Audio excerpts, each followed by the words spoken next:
নামাজে অনেক সময় রাকাত বলে গেলে করণীয় কি? অনেক সময় 3 রাকাত পড়লাম নাকি 4 রাকাত ঠিক মনে থাকে না। নামাজে রাকাত সংখ্যা নিয়ে যদি আমাদের সমস্যা হয়, এই সমস্যা তো প্রায় হয়, তাই না? আজকাল যে পরিমাণ দুনিয়ার ধান্দা, নামাজের রাকাতের হিসাব মনে থাকে না। তো রাকাত সংখ্যা নিয়ে যদি আমার ঝামেলা হয়, মনে না থাকে, তাহলে আমি কি করব?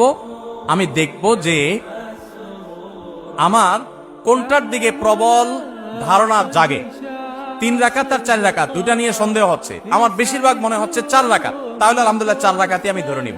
আর যদি বেশিরভাগ মনে হয় 3 রাকাত, তাহলে 3 রাকাতই আমি ধরে নিব। প্রবল ধারণা যেটা হবে সেটা আমি ধরে নিব এবং শেষে সিজদা সাও দিয়ে নিব।